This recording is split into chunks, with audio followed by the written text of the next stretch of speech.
Assalomu alaykum. Hurmatli tomoshabinlar. Bugun juda muhim mavzuni muhokama qilamiz. Sizning navbatdagi pensiyangiz qanday qilib muammosiz va to'g'ri kelishini ta'minlash haqida gaplashamiz. Aynan shunday.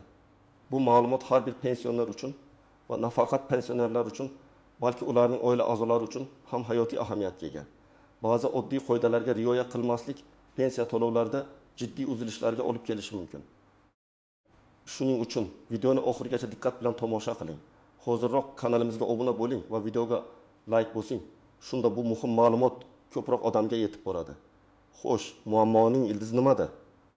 Bir necha yil oldin pensiya tizimi ancha sodda edi, desak mubolag'a bo'lmaydi.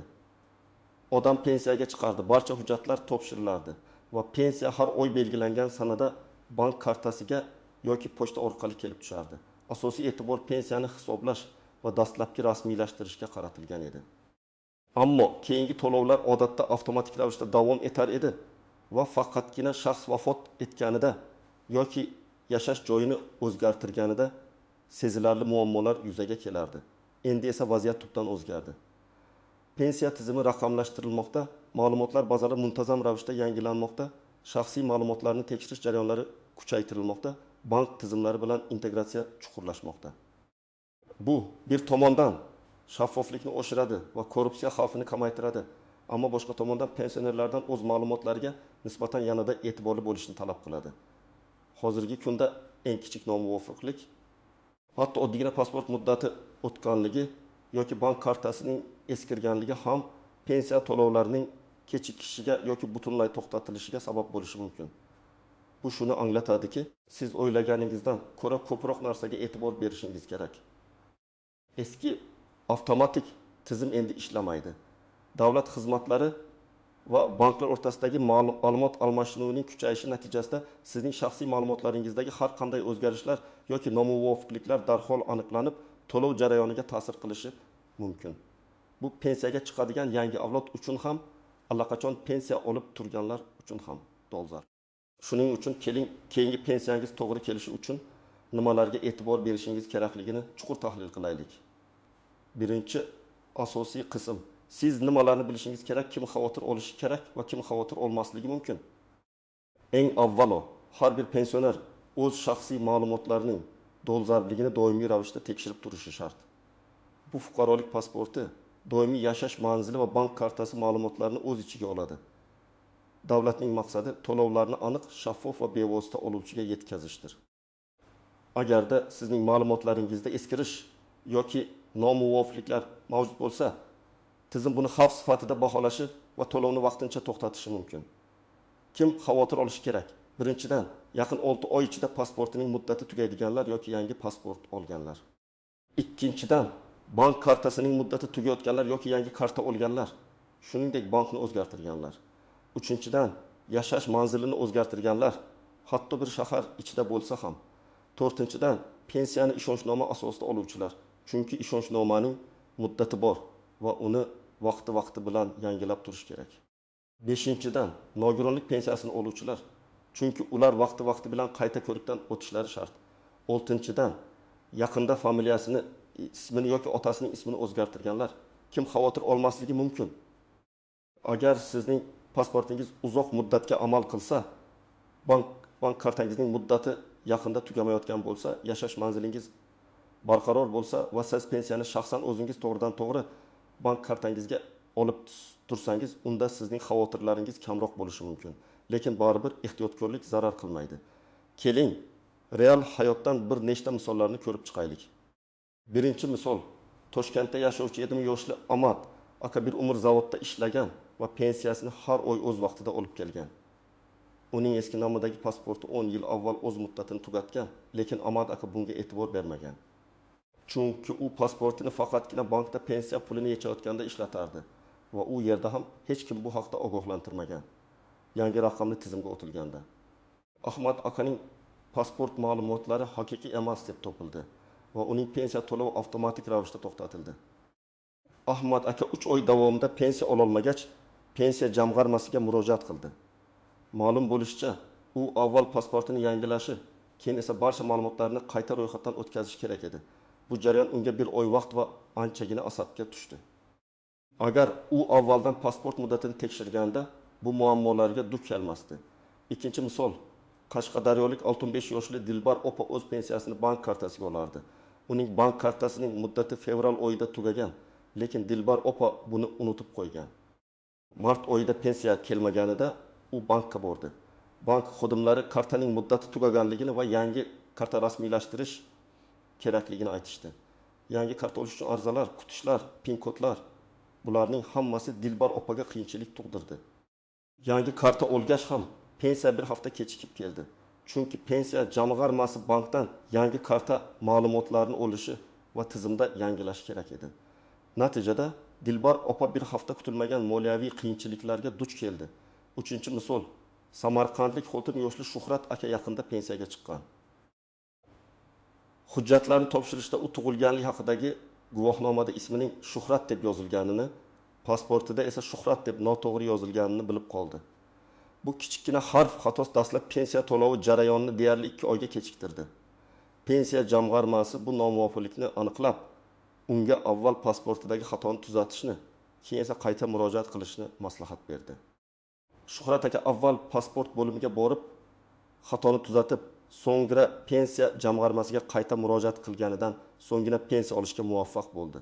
Bu misol shaxsiy ma'lumotlardagi hatto eng kichik xatoning ham qanchalik jiddiy oqibatlarga olib kelishini ko'rsatadi. 4-misol, Farg'onalik 7 yoshli Gulnora opa bir necha yil avval o'g'li bilan Toshkentga ko'chib kelgan, lekin yashash manzilini o'zgartirish haqida pensiya jamg'armasiga xabar bermagan. U o'z pensiyasini Farg'onadagi pochta orqali olardi. O'g'li har oy Farg'onaga borib pensiyasini olib kelardi. Bir kun pochta xodimlari pensiya to'lovi to'xtatilganini aytishadi. Sababi pensiya jamg'armasi Gulnora opaning doimiy yashash joyi bo'yicha ma'lumotlarni tekshirganda u Farg'onada ro'yxatda bo'lsa-da, uzoq vaqtdan beri boshqa manzilda yashayotganligi aniqlangan. Bu pensiya to'lovining maqsadli yetkazilishiga shubha tug'dirgan va pensiya jamg'armasi to'lovini vaqtincha to'xtatgan.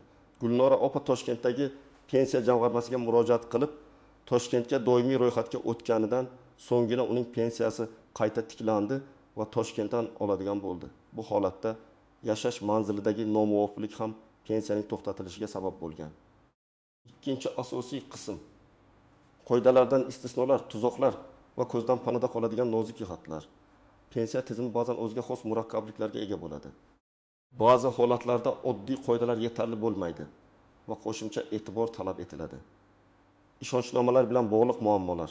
Ba'zi pensionerlar kasalligi yoshi yoki boshqa sabablarga ko'ra pensiyani shaxsan ola olmaydilar va buning uchun ishonchnoma rasmiylashtiradilar. Lekin ishonchnoma muddati cheklangan bo'ladi. Odatda 3 yilgacha beriladi. Ko'plab odamlar ishonchnomaning muddat tugashini unutib qo'yishadi. Muddat tugashi bilan pensiya jamg'armasi ishonchnoma egalariga pensiyani berishni to'xtatadi. Bundan tashqari, pensiya jamg'armasi ishonchnomalarni berish tartibini vaqti bilan qattiqlashtirishi mumkin. Masalan, ishonchnoma beruvchining jismoniy holatini tekshirishni talab qilish yoki ishonchnoma qalbaki bo'lishining oldini olish uchun qo'shimcha choralar ko'rish. Ba'zi hollarda ishonchnoma egasi pensiya oluvchining shaxsiy ma'lumotlarida o'zgarishlar bo'lganini bilmay qolishi ham mumkin. Bu esa pensiya jamg'armasining xatolar topishiga olib keladi. Xalqaro pensiyalar. Agar siz chet elda pensiya olsangiz yoki O'zbekistonda yashab boshqa davlatdan pensiya olsangiz, bu jarayon yanada murakkablashadi.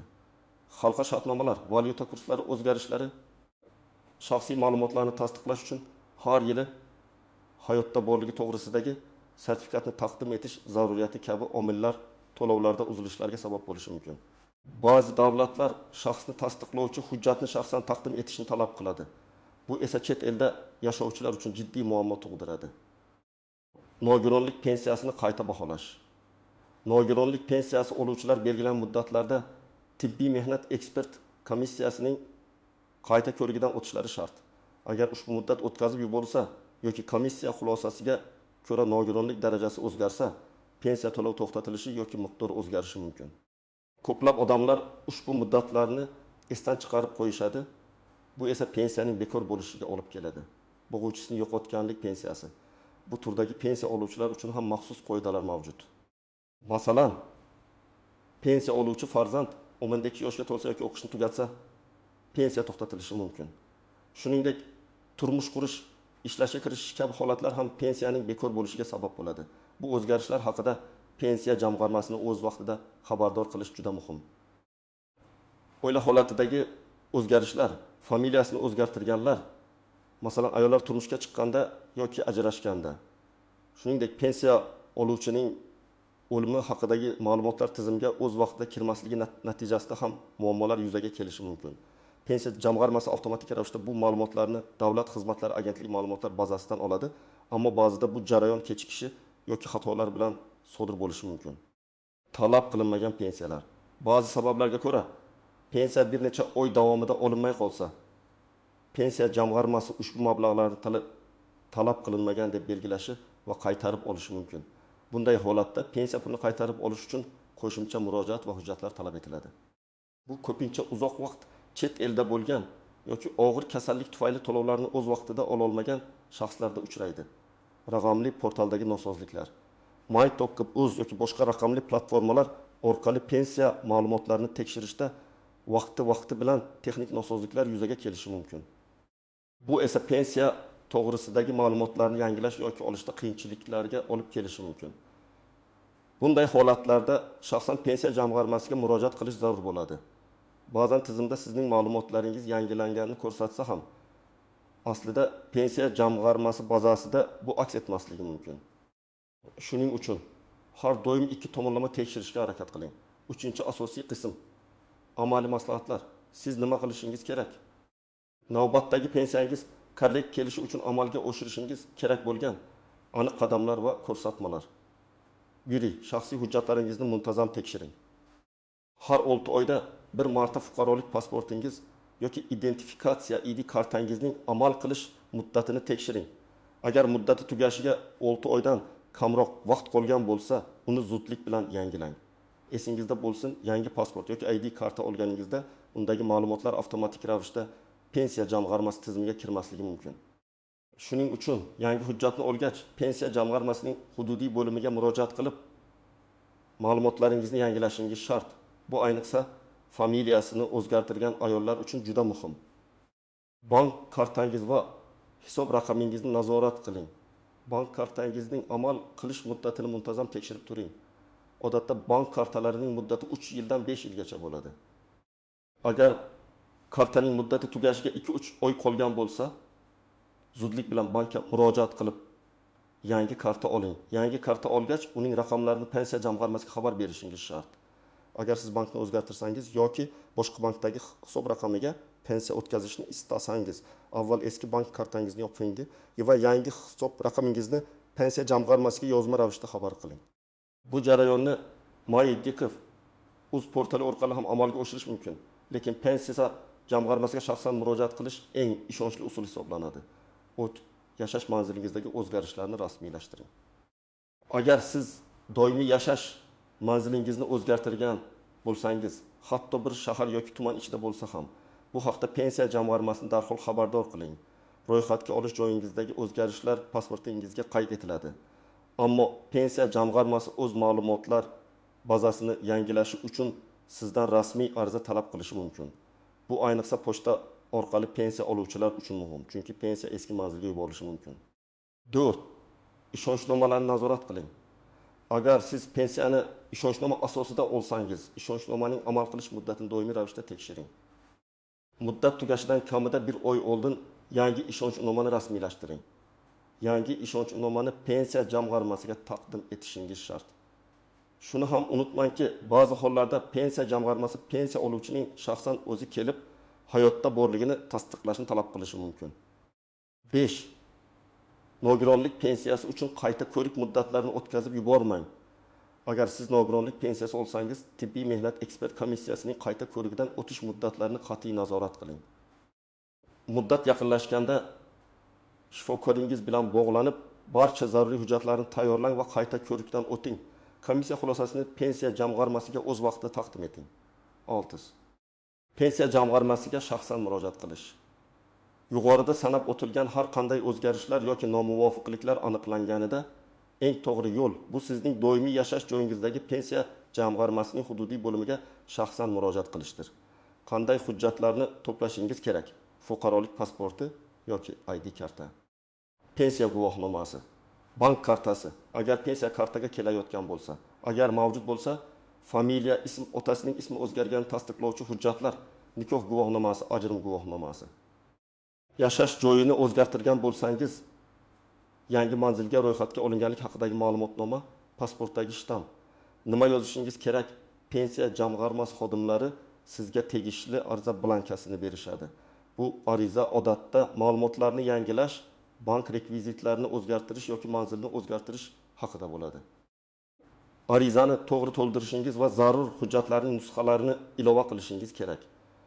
Har qanday yozma murojaatingiz uchun albatta uning ro'yxatga olinganligi haqida tasdiqnoma yoki hujjatning ikkinchi nusxasiga shtamp urdirib oling. Bu kelajakda yuzaga kelishi mumkin bo'lgan muammolarni hal qilishda sizning asosiy dalilingiz bo'ladi. 7. MyBakov.uz portalidan foydalanish.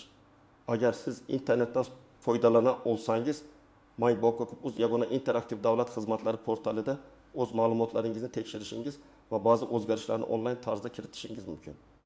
Bu portal orqali pensiya miqdori, to'lov tarixi haqida ma'lumot olish, shuningdek bank kartasini o'zgartirish uchun ariza yuborish imkoniyatlari mavjud. Lekin yuqorida aytganimdek, muhim o'zgarishlarda har doim shaxsan murojaat qilishni ham unutmang. Qisqacha qilib aytganda, aziz do'stlar, navbatdagi pensiyangizning muammosi kelishini ta'minlash uchun sizdan faol ishtirok etish talab qilinadi. Shaxsiy ma'lumotlaringizning dolzarbligini doimiy ravishda tekshirib turish, hujjatlaringizning muddati tugashiga yo'l qo'ymaslik va har qanday o'zgarishlar haqida pensiya jamg'armasini o'z vaqtida xabardor qilish. Bu sizning asosiy vazifangizdir. Bu oddiy, lekin juda muhim qoidalar sizni kutilmagan moliyaviy qiyinchiliklardan va byurokratik muammolardan qutqaradi. Unutmang, profilaktika har doim davolashdan ko'ra yaxshiroqdir. Bugun qilgan kichik e'tiboringiz kelajakda katta muammolarni oldini oladi. Katta muammolarni oldini oladi. Umid qilamanki, bugungi videomiz siz uchun foydali bo'ldi. Shuning uchun izohlarda o'z savollaringizni, tajribalaringizni va takliflaringizni yozib qoldiring. Videoga like bosishni unutmang va kanalimizga obuna bo'ling. Shunda bunday muhim ma'lumotlar barcha pensionerlarga yetib boradi. Keyingi videolarda ko'rishguncha